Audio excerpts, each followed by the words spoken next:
Alhamdulillah, nahmaduhu wa nasta'inuhu wa nastaghfiruh wa na'udzu billahi min shururi anfusina wa sayyiati a'malina. Man yahdihillahu fala mudilla lahu wa man yudlil fala hadiya lahu.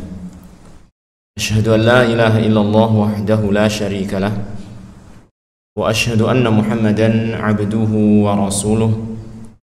Allahumma salli wa sallim wa barik ala abdika wa rasulika Muhammad wa ala alihi wa ashabihi wa man tabi'ahum bi ihsanin ila yaumiddin.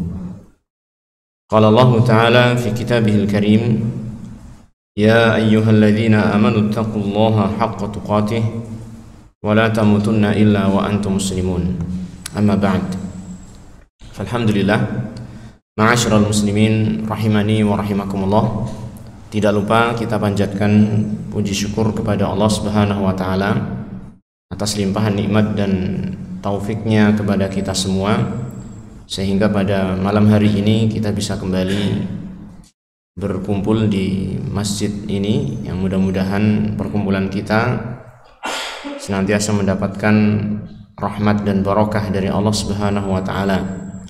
Dan tidak lupa kita ingatkan bagi saya pribadi dan juga jamaah sekalian dan juga kaum muslimin secara umum, untuk kita senantiasa berusaha menjaga keikhlasan di dalam kita melakukan amal-amal kebaikan, karena keikhlasan merupakan perkara yang sangat penting untuk menjaga keutuhan amalan kita, untuk menjaga agar amal kita itu tetap ditulis sebagai kebaikan oleh Allah Subhanahu wa taala, dan agar kita mendapatkan manfaatnya kelak di akhirat dan juga tentunya di dunia ini. Ma'asyiral ikhwah, ma'asyiral muslimin rahimani wa rahimakumullah. Pada malam hari ini kita melanjutkan kembali pembacaan kitab Aqidatut Tauhid karya Syekh Shalih bin Fauzan Al-Fauzan hafizahullah taala. Setelah pada pertemuan yang lalu kita telah selesai dari membaca penjelasan beliau tentang al-jahiliyah, ya, di mana al-jahiliyah adalah perkara-perkara yang menyelisihi apa yang dibawa oleh Rasulullah SAW, dan telah kita pelajari juga bahwasanya istilah jahiliyah tidak boleh kita sebutkan secara menyeluruh pada satu zaman, ya, yang mencakup semua semua daerah di dunia pada satu zaman tertentu, kecuali pada zaman sebelum diutusnya Nabi Muhammad SAW. Adapun setelah beliau SAW diutus oleh Allah Tabaraka wa Ta'ala, maka jahiliyah yang sifatnya menyeluruh seperti itu sudah tidak ada, karena akan senantiasa ada pada setiap zaman itu, akan senantiasa ada satu kelompok ataupun orang-orang yang berpegang teguh di atas ajarannya Nabi Muhammad SAW, yang mereka tegak di atasnya, ya, dan mereka terus menyebarkan agama ini, sehingga jahiliyah yang sifatnya menyeluruh itu sudah tidak ada. Hanya saja jahiliyah yang sifatnya khusus atau terikat dengan sesuatu, maka itu masih tetap ada. Seperti misalnya ada seseorang yang dalam dirinya masih memiliki perangai-perangai yang buruk yang bertentangan dengan syariat Islam, maka orang tersebut bisa dikatakan dalam dirinya terdapat sifat jahiliyah. Tapi tidak boleh kita katakan orang tersebut sebagai orang jahiliyah, karena orang yang disebut sebagai orang jahiliyah maknanya dia adalah orang yang benar-benar belum mengenal Islam, artinya belum masuk Islam, ya. Seperti orang yang kafir sebelum masuk Islam, maka kita sebut orang tersebut orang yang masih jahiliyah. Tetapi orang yang sudah masuk Islam tidak boleh kita sebut dia sebagai orang jahiliyah, akan tetapi bisa dikatakan pada dirinya ada sifat jahiliyah, ya. Baik, ini hanya sekedar mengingat apa yang kemarin kita telah baca, dan kalau pengen lengkapnya bisa kita buka kembali rekaman-rekaman yang ada. Pada malam hari ini kita akan melanjutkan kembali, yakni penjelasan tentang istilah yang digunakan dalam syariat kita untuk menunjukkan penyimpangan di dalam agama, yaitu al-fisqu. Al-fisqu yang kalau kita terjemahkan apa ya dalam bahasa kita, ya walaupun sebenarnya ini bukan bahasa Indonesia murni ya, dia adalah kefasikan ya, fasikan. Karena kalau kita terjemahkan secara murni ke dalam bahasa Indonesia apa ya, nanti kita akan ketahui bahwasanya al-fisqu atau kefasikan itu maknanya apa secara bahasa, nanti akan ada keterangan. Baik, jadi di antara istilah yang digunakan oleh syariat kita untuk menyebutkan sebuah penyimpangan adalah al-fisqu, kefasikan. Sehingga terkadang orang-orang yang menyimpang itu disebut dalam Al-Quran sebagai orang-orang yang fasik, ya, orang-orang yang apa? Fasik. Banyak dalam Al-Quran yang menyebutkan tentang kalimat ini ya, faulaika humul fasiqun misalkan, ya, dan seterusnya. Nah, di sini kita akan dijelaskan oleh penulis apa sih sesungguhnya makna dari kefasikan ini. Dan kalau kita bicara tentang istilah syar'i tentang kefasikan ini, maksudnya apa? Ya kan, di dalam syariat kita itu maksudnya apa? Dan apakah ada pembagiannya? Itu akan dijelaskan oleh beliau hafizallahu taala. Nah, di sini beliau mengatakan al-fisqu lughatan al-khuruju. Jadi al-fisqu kefasikan, lughatan secara bahasa itu artinya adalah al-khuruj. Artinya adalah al-khuruj, yaitu apa? Keluar. Ya, keluar dari sesuatu. Namanya al-fisqu. Ini secara bahasa. Nah, kalimat ini digunakan dalam istilah syariat untuk menunjukkan tentang perbuatan itu keluar dari aturannya Allah. Sehingga di sini beliau mengatakan wal muradu bihi syar'an, dan yang dimaksud dengan kefasikan secara syar'i, ya, jadi ketika digunakan dalam istilah agama kita, dalam istilah syar'i, maka yang dimaksud adalah al-khuruju an ta'atillah, keluar dari ketaatan kepada Allah Subhanahu wa taala. Jadi keluar dari ketaatan kepada Allah Subhanahu wa taala, keluar dari ketaatan kepada Allah Subhanahu wa taala, maknanya apa? Disebut apa? Kefasikan. Maka orang yang tidak taat kepada Allah adalah orang yang fasik, gitu ya. Ini makna secara syar'i dalam agama kita. Wa huwa yashmalu al-khuruj al-kulliyya fayuqalu lil kafiri fasiqun wal khuruj al-juz'iyya fayuqalu lil mu'mini al-murtakib li kabiratin min kaba'iriz dzunubi fasiqun. Lalu di sini beliau menjelaskan bahwasanya istilah fasik ini ternyata terkadang dimaksudkan dengan istilah itu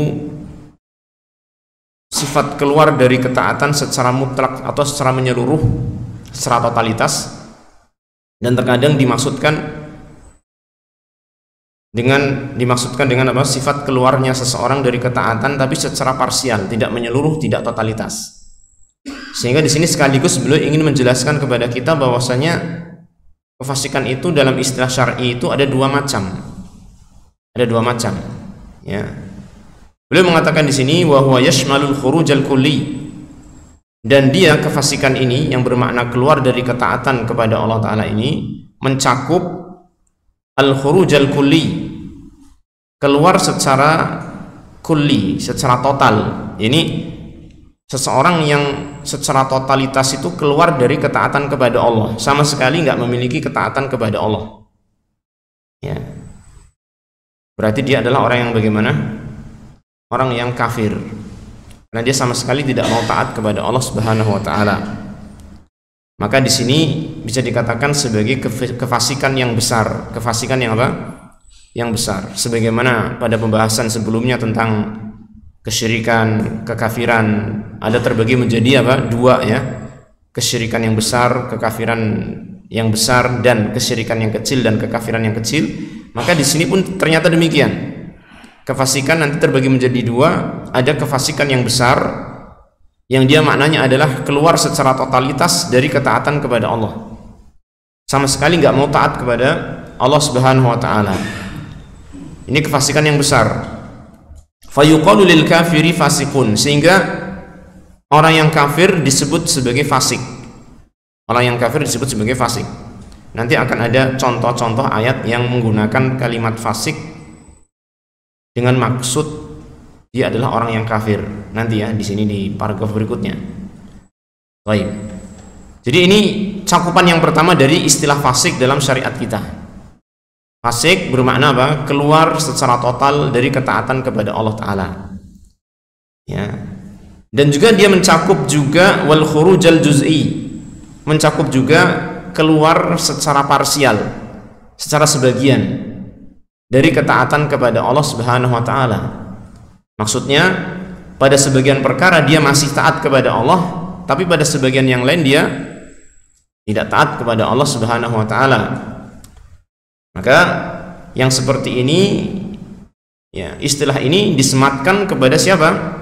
Orang-orang yang memiliki keimanan yang dia dasarnya adalah sudah memiliki ketaatan kepada Allah Subhanahu wa Ta'ala, namun dalam sebagian perkara dia melakukan maksiat, dalam sebagian perkara dia melakukan dosa-dosa besar, ya.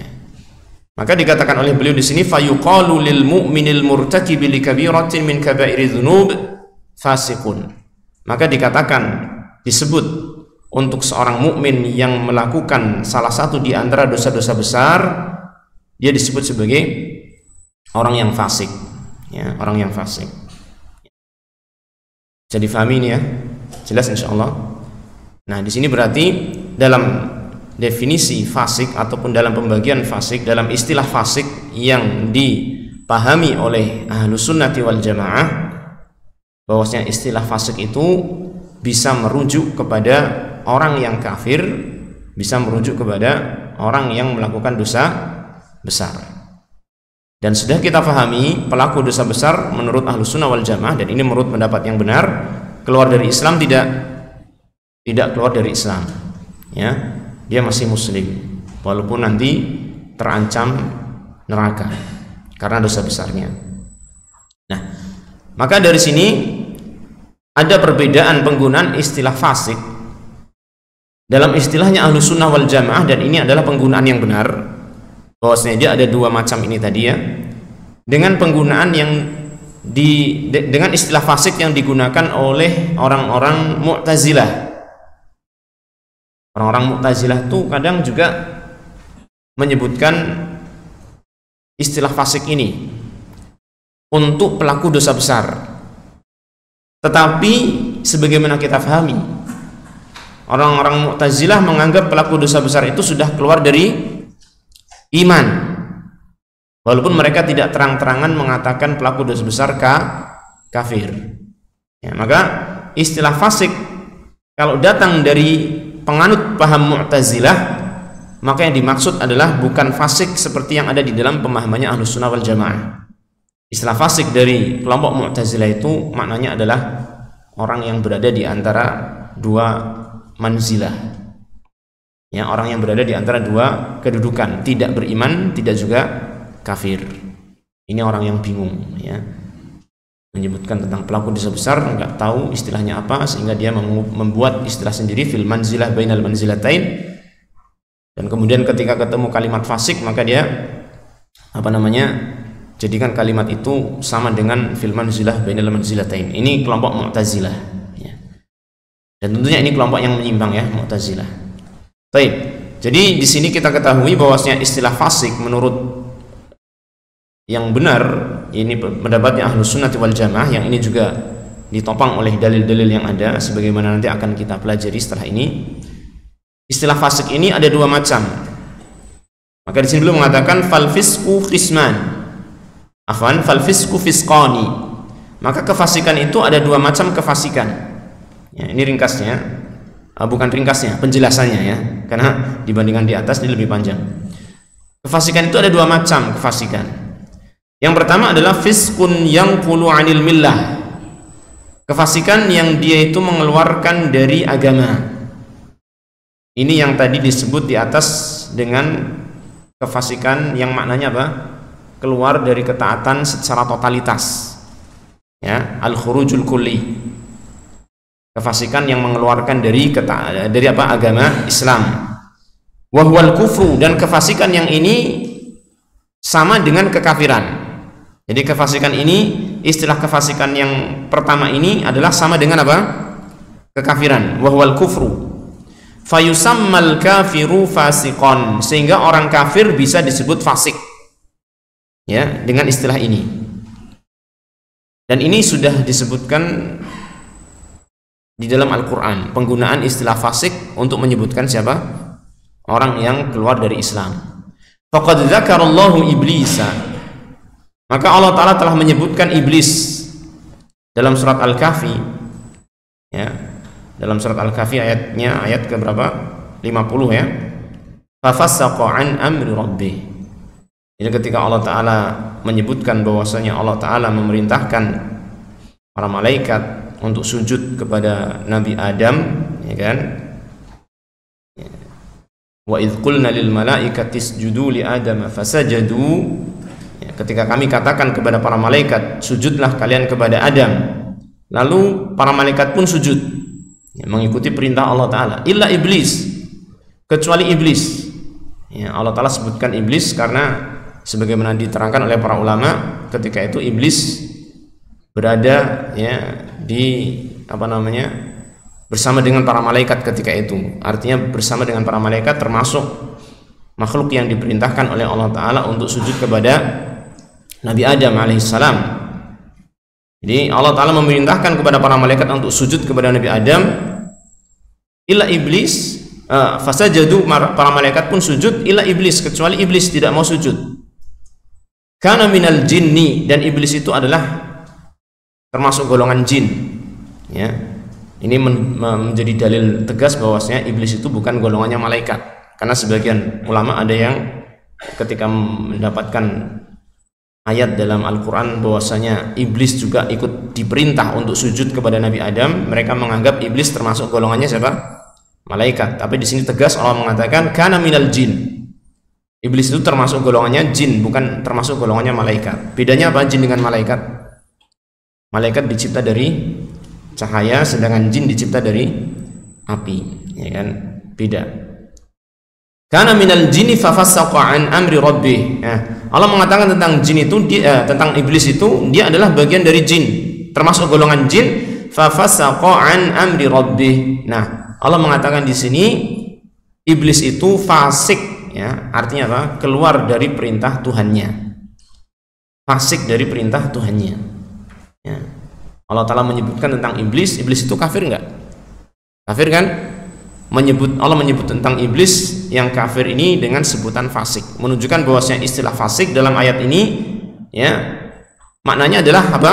Kefasikan yang keluar dari agama Islam, kefasikan yang mengeluarkan seseorang dari agama Islam, kefasikan yang besar, dan dia maknanya sama dengan kekafiran, yaitu al-khurujul kulli, ya, keluar yang secara totalitas dari ketaatan kepada Allah Subhanahu wa ta'ala.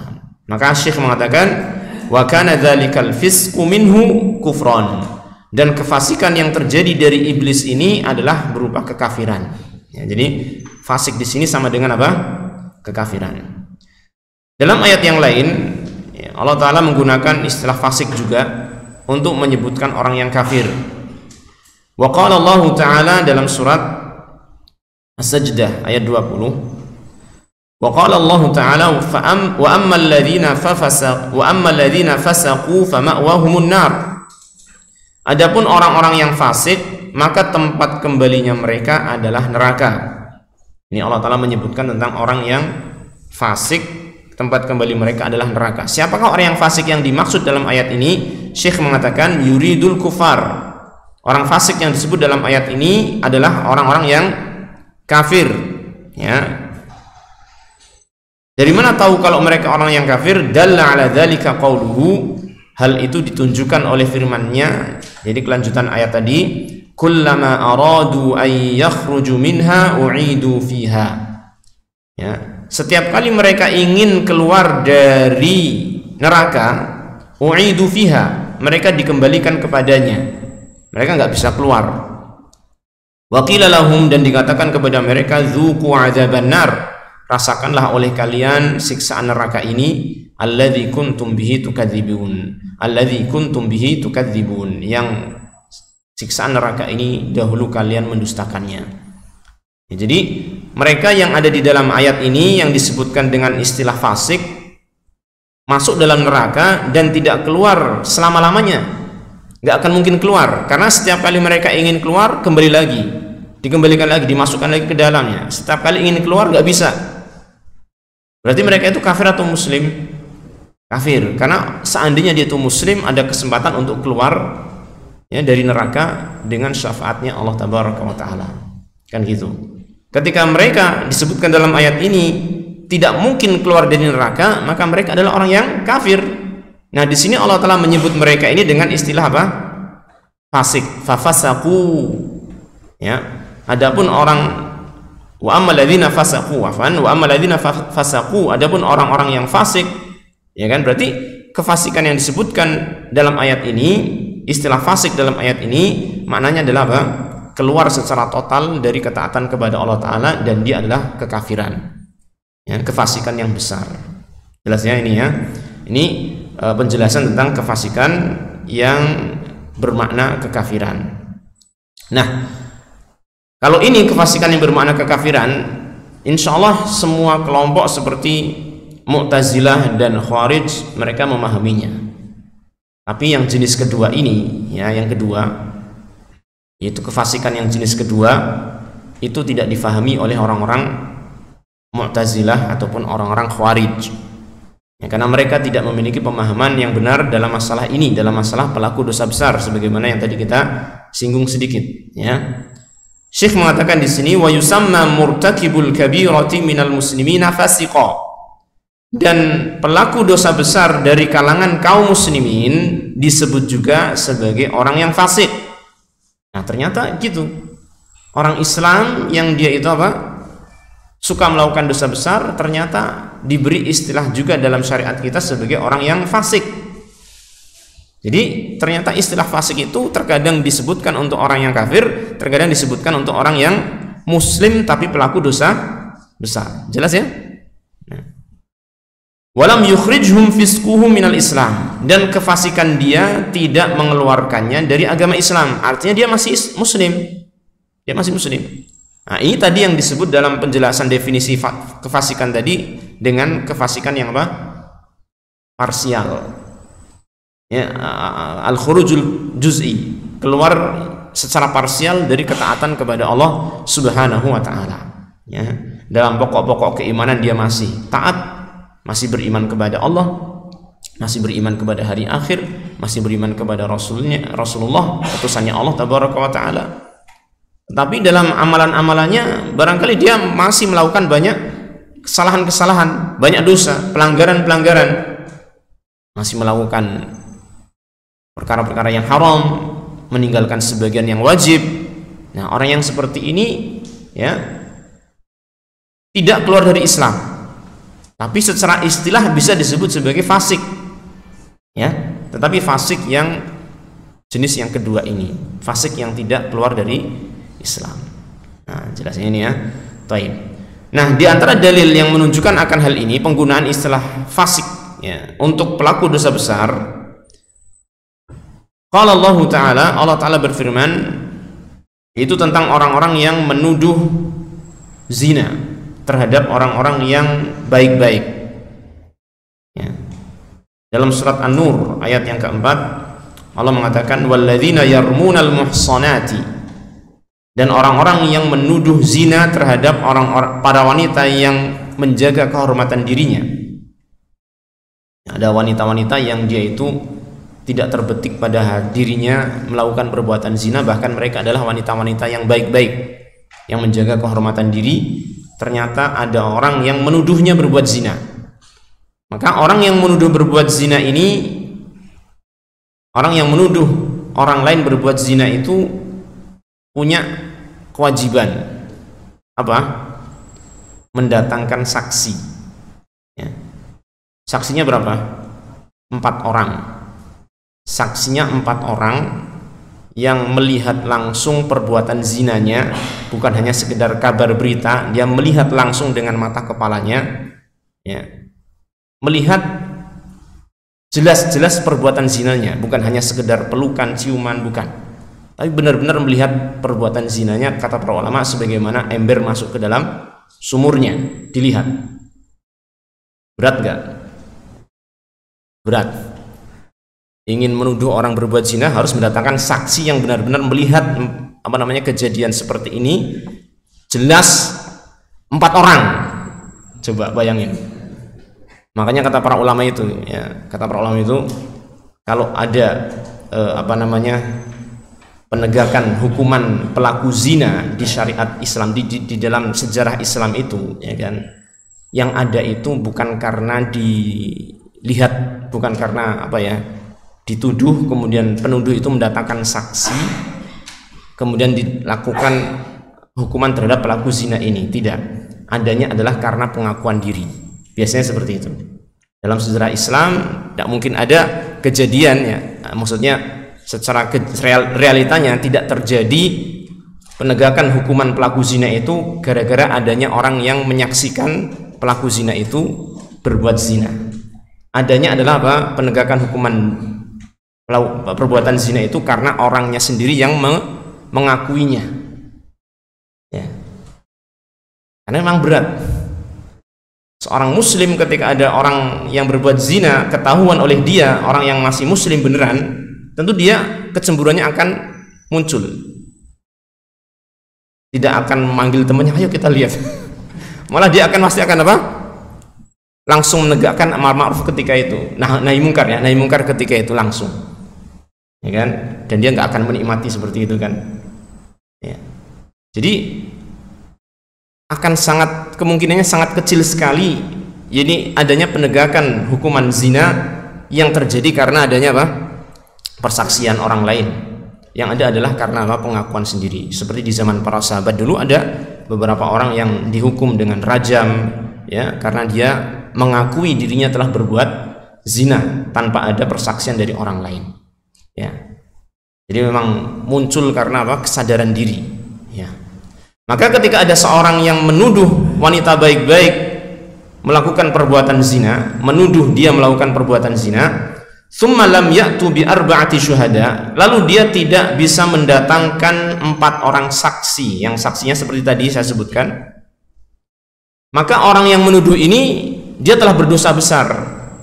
Kenapa? Merusak kehormatan seorang muslim, ya kan? Dia telah melakukan perbuatan yang dosa besar karena dia telah merusak kehormatan seorang muslim, sehingga syariat Islam ini, ya, alih-alih membenarkan tuduhan orang tersebut dan menghukum yang dituduh, tapi malah memberikan hukuman kepada yang menuduh, karena dia menuduh tanpa bukti. Sehingga orang yang menuduh berbuat zina terhadap wanita yang baik-baik dan dia tidak bisa mendatangkan 4 saksi, fajliduhum, maka cambuklah mereka 80 jaldah. Berapa? 80 kali cambukan. Wala taqbalu lahum syahadatan abada, tidak hanya dihukum dengan dicambuk 80 kali, tapi ditambah lagi persaksiannya itu tidak boleh diterima sama sekali selamanya.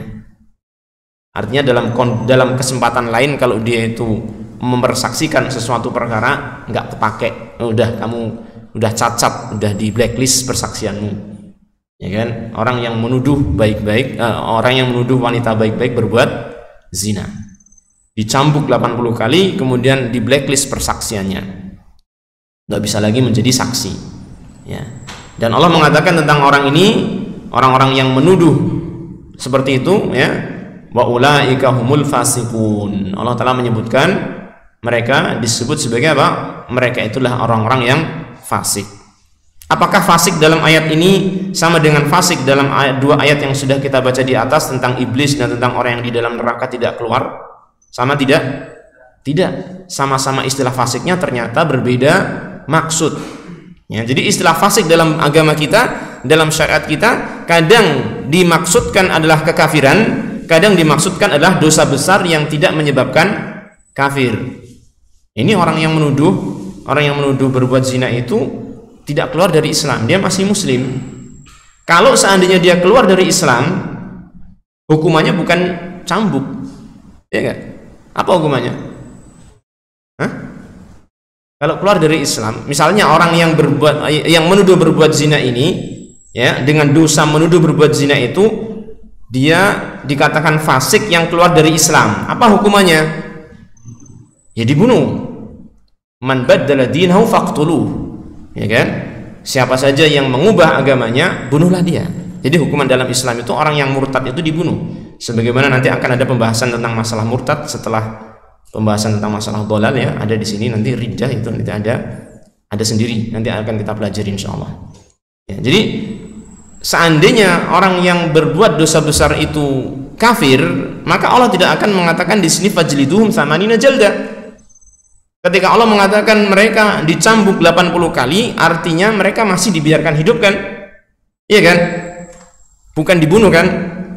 Sehingga menunjukkan bahwasanya pelaku dosa besar itu memang tidak kafir.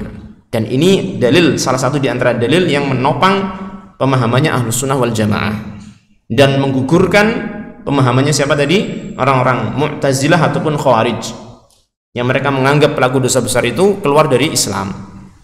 Ya. Ya. Jadi ini kefasikan yang ada disebutkan di sini tidak sama dengan kefasikan yang ada di atas tadi. Ini kefasikan yang maksudnya adalah ini dosa besar, orang yang melakukan dosa besar. Nah, juga di dalam ayat yang lain dalam surat Al-Baqarah tentang orang yang melaksanakan ibadah haji. Surat Al-Baqarah ayatnya 197 ya. Ayat 197.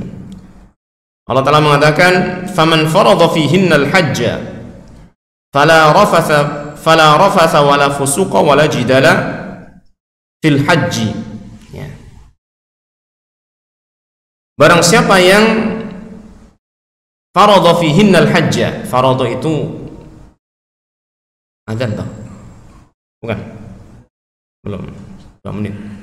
Barang siapa yang telah menetapkan dirinya fihinna, di dalam bulan-bulan haji itu, al-hajja, akan melaksanakan ibadah haji. Jadi orang yang sudah punya tekad kuat, azam kuat, ya, untuk melaksanakan ibadah haji di bulan-bulan tersebut, fala rafatha, maka hendaknya dia itu tidak boleh rafath, yaitu melakukan perbuatan-perbuatan yang keji ataupun ucapan-ucapan yang jelek, ucapan-ucapan yang buruk, yang keji, ya, tidak pula perbuatan-perbuatan yang keji. Wala fusuqa, dan tidak pula melakukan perbuatan fasik. Wala jidala, dan tidak pula melakukan apa? Jidal, berbantah-bantahan fil haji, ketika dia dalam melaksanakan ibadah haji. Jadi orang yang melaksanakan ibadah haji itu terlarang melakukan perkara-perkara ini yang disebut dalam ayat tadi, ya. Tidak rafath, tidak mengucapkan perkataan yang keji, yang jorok, perbuatan yang keji dan jorok, ya, perkataan ataupun perbuatan sama saja. Wala fusuqa, tidak pula melakukan perbuatan fasik dan tidak berbantah-bantahan. Nah, tentang kalimat fusuqa, ya, ini yang menjadi pembahasan kita di sini. Qala al-ulama'u, para ulama telah mengatakan fi tafsiril fusuq, dalam menjelaskan kalimat fusuq dalam ayat tersebut, huna di sini, huwal ma'asi. Yang dimaksud dengan al-fusuq adalah apa? Maksiat-maksiat. Jadi orang yang beribadah haji, yang sudah menekatkan dirinya, bertekad untuk melaksanakan ibadah haji, mewajibkan dirinya untuk berhaji, gitu kan, maka dia hendaknya menjauhi maksiat-maksiat, menjauhi tadi rafath, ya, dan jidal. Agar apa? Agar ibadah hajinya itu menjadi haji yang mabrur. Karena haji yang mabrur itu adalah haji yang bersih dari berbagai macam dosa dan kemaksiatan. Adapun kalau misalkan hajinya itu disertai dengan dosa dan kemaksiatan, maka dikhawatirkan hajinya tidak mabrur, hilang roknya satu, jadinya apa? Mabrur. Cuma mabrur saja, tidak mabrur. Nasallallahu salamah wal afiyah, ya. Jadi ini pembahasan tentang istilah fasik, salah satu istilah yang digunakan untuk menunjukkan penyimpangan dalam agama, dan ternyata dalam istilah ini agama kita menjelaskan istilah itu digunakan untuk penyimpangan yang sangat besar sekali, yang setara dengan kekafiran, bahkan itu adalah kekafiran itu sendiri. Dan yang kedua adalah penyimpangan yang di bawah kekafiran, yaitu kemaksiatan dan dosa-dosa yang besar, ya. Itu. Jadi, sehingga kalau kita lihat dalam ayat-ayat Al-Qur'an ya, kalau kita membaca Al-Qur'an kemudian kita ketemu dengan kalimat fasik ini, kalimat fasik itu berkisar antara dua makna tadi. Kalau tidak dia itu kekafiran, maka dia adalah dosa besar. Seperti yang mungkin kita dapatkan ya, sebagai penutup nih, yang kita dapatkan di dalam surat At-Taubah ya. Coba saya buka dulu.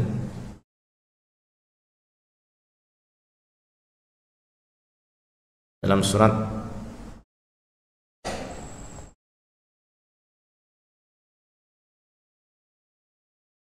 lupa saya. Bentar.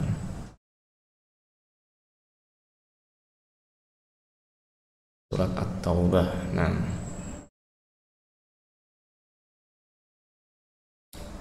Ya, dalam surat At-Taubah terkait dengan orang-orang yang memiliki cinta kepada perkara-perkara dunia, yang dia kemudian melebihkan cintanya kepada perkara dunia di atas kecintaan kepada Allah, kepada Rasulnya sallallahu alaihi wasallam, dan kepada jihad fisabilillah. Di akhir ayat tersebut Allah mengatakan wallahu la yahdil qaumal fasiqin. Allah tidak memberikan hidayah kepada orang-orang yang fasik. Ya. Ini salah satu contoh ayat penggunaan kata fasik yang juga mengandung makna apa? Ini dosa besar, bukan kekufuran.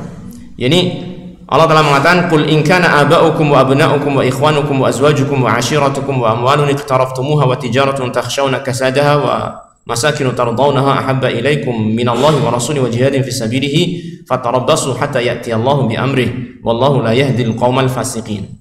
Ya.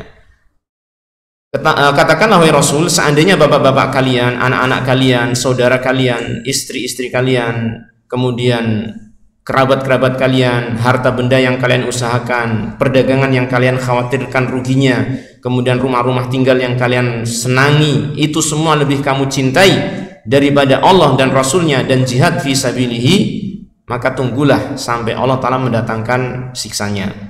Ya, jadi mendahulukan cinta kepada dunia di atas kecintaan kepada Allah dan Rasulnya sallallahu alaihi wasallam, dan juga cinta kepada jihad fisabilillah, itu merupakan perkara yang disebutkan oleh Allah Ta'ala sebagai perkara yang dosa ya. Dan Allah mengatakan wallahu la yahdil qaumal fasiqin, Allah tidak memberikan hidayah kepada orang-orang yang fasik, orang yang mendahulukan cinta dunianya kepada agama ini ya, kepada Allah, kepada Rasulnya sallallahu alaihi wasallam, kepada jihad fisabilihi, maka dia telah melakukan sebuah dosa besar. Apakah berarti cinta dunia, cinta kepada orang tua, anak, istri itu haram? Tidak. Yang bermasalah adalah apa? Mendahulukan cinta tersebut kepada di atas kecintaan kepada Allah Subhanahu wa taala dan seterusnya ya. Jadi ini salah satu contoh ayat yang lain yang menunjukkan penggunaan kalimat fisik, kalimat fasik ya, yang bermakna dosa besar ya. Tapi barangkali ini ma'asyiral muslimin rahimani wa rahimakumullah yang bisa kita pelajari. Kemudian nanti pada pertemuan selanjutnya kita akan berkenalan dengan istilah dolal. Apa itu dolal? Sesat. Taunya kita dolal itu sesat. Nanti kita lihat ada kalimat, ada makna lain dari kata dolal insyaallah. Baik, kita akan pelajari ini nanti insyaallah. Kita akhiri wasallallahu wasallam ala nabiyyina Muhammadin wa ala alihi wa sahbihi ajma'in walhamdulillahi rabbil alamin.